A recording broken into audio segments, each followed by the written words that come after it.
Aduh, stresnya aku. PhD dah nak dekat ni. Apa-apa benda lah aku yang nak ulang kaji ni. Busuk betul lah aku. Sekejap nak kena belajar pasal matematik, lepas tu pasal grafik lagi. Macam mana ni weh?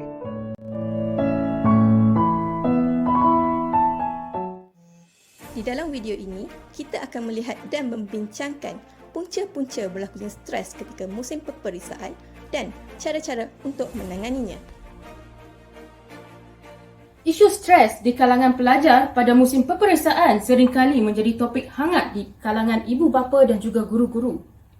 Hal ini disebabkan 4 faktor utama, iaitu yang pertama, kurang keyakinan diri, dan yang kedua ialah tekanan daripada ibu bapa, ketiga, persekitaran yang tidak kondusif, dan yang terakhir ialah kurang persediaan awal.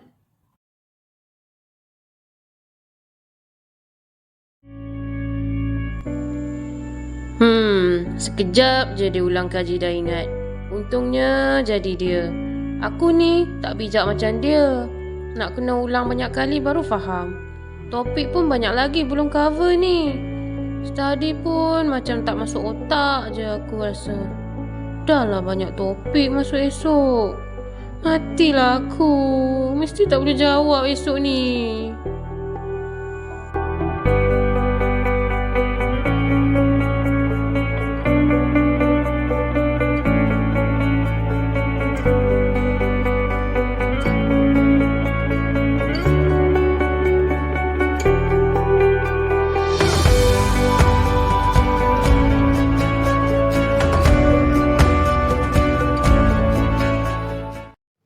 Rasa tidak percaya pada diri sendiri membuatkan pelajar sentiasa memandang rendah akan kemampuan dan kebolehan mereka untuk mencapai kejayaan.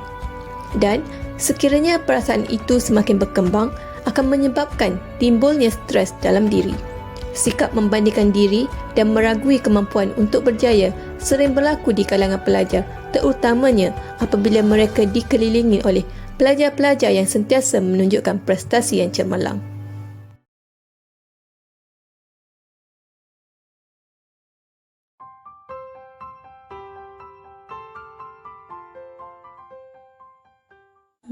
Tanya kakak lah.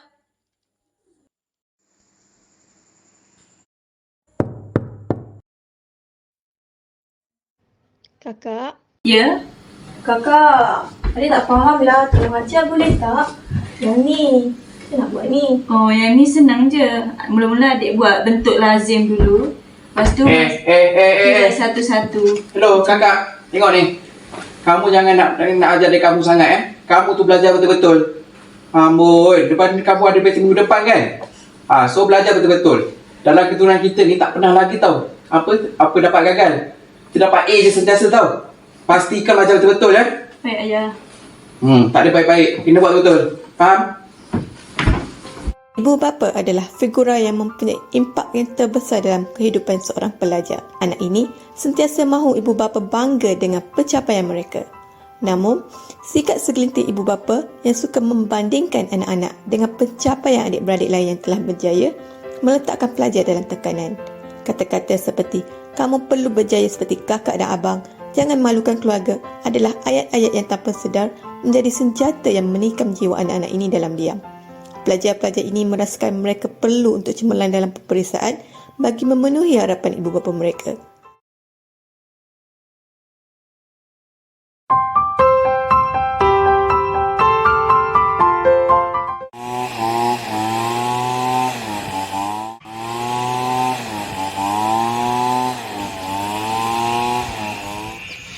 Aduh, siapa pula yang tengah potong rumput ni? Aku dah nak study. Dengan kusuk formula AMAT lagi.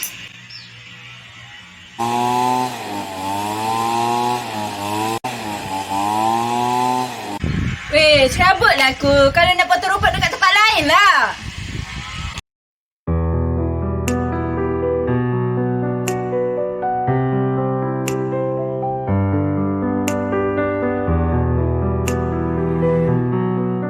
Musim peperiksaan adalah waktu sensitif bagi kebanyakan pelajar. Persekitaran atau ruang belajar yang banyak gangguan bising dan kotor akan mengganggu fokus dan semangat pelajar. Gambaran yang dipaparkan adalah situasi yang seringkali berlaku pada pelajar yang mana rakan-rakan tidak peduli dan tidak bertimbang rasa dengan buat bising ketika rakannya sedang membuat persiapan untuk menghadapi peperiksaan. Justru, hal ini akan menyebabkan pelajar mudah beremosi dan membawa kepada berlakunya stres. Gangguan emosi ini akan memberi kesan yang besar terhadap perkembangan pelajar dari segi intelek, jasmani dan rohani.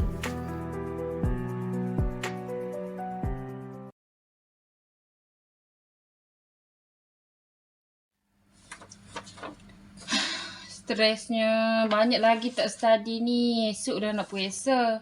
Tapi ada 7 lagi chapter yang ni tak belajar. Yang ni ada lagi 10 chapter. Macam mana ni? Esok dah nak puasa.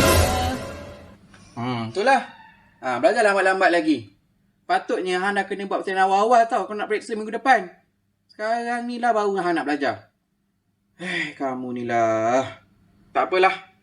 Belajarlah elok. Abah doakan kamu periksa elok lah nanti. Baiklah abang, adik janji tak ulang lagi.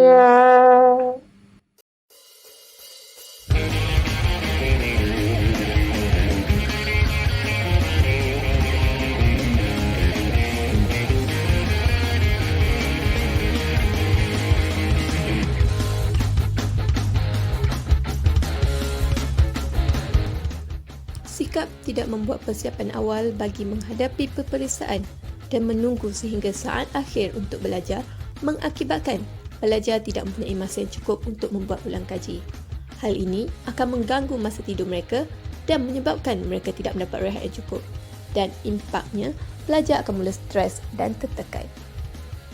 Seterusnya, ayuh kita saksikan temu bual bersama kaunselor UUM akan berkongsikan beberapa tips bagi menangani stres di kalangan pelajar pada musim peperiksaan.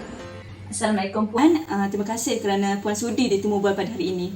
Puan sihat ke? Waalaikumsalam. Sama-sama. Terima kasih juga kerana sudi jemput saya. Saya sihat. Okey Puan, seperti mana yang kita ketahui, di dada-dada akhbar pun banyak yang mengatakan pelajar sering mengadu tentang stres ketika musim peperiksaan. Dan saya percaya banyak faktor-faktor yang mendorong ke arah stres ketika musim peperiksaan ini. Jadi bolehkah Puan berkongsi tentang langkah-langkah untuk tangani stres dalam kalangan pelajar ni? Ya sudah tentu boleh. Jadi seperti yang kita tahu, setiap pelajar pasti akan merasa tertekan ketika musim peperiksaan. Itu adalah perkara yang biasa. Tetapi yang membezakan adalah adakah pelajar tersebut boleh menangani situasi tersebut ataupun tidak. Pertama sekali, pelajar perlulah membuat persiapan awal. Buat nota ringkas untuk senang ulang kaji. Amalan belajar pada saat terakhir adalah faktor utama yang menyebabkan berlakunya stres. Seterusnya, pelajar perlu mendapatkan tidur yang cukup sekurang-kurangnya 7 jam sehari. Tidur yang cukup boleh mengelakkan daripada kemurungan, stres dan datangnya perasaan yang negatif. Dan yang ketiga adalah selain daripada belajar, pelajar juga perlulah bersukan ataupun beriadah bagi mengelakkan otak menjadi terlalu penat. Perlu ada masa untuk bersosial dengan rakan-rakan ataupun keluarga. Ianya dapat menyegarkan minda dan mengelakkan stres. Dan yang terakhir, pelajar perlulah yakin dengan diri sendiri. Risau yang berlebihan menyebabkan stres. Oleh itu, mereka perlu yakin bahawa mereka boleh mencapai kejayaan setelah mereka berusaha bersungguh-sungguh dan membuat persiapan yang rapi. Jadi itulah sedikit sebanyak tips yang saya boleh bagi untuk mengelakkan stres. Okey Puan, jadi di sini dapat saya simpulkan bahawasanya keyakinan pelajar tersendiri, rehat yang cukup dan juga tidur yang mencukupi dapat menangani stres dalam kalangan pelajar. Okay, terima kasih Puan atas perkongsian pada hari ini. Sama-sama. Semoga perkongsian ini bermanfaat kepada semua pelajar. Kesimpulannya, stres itu berlaku disebabkan oleh pelajar itu sendiri. Namun, walau bagaimanapun, stres ini dapat dihindari jika pelajar itu bijak mengurus masa mereka. So, plan, rest, be confident. Say no to stress.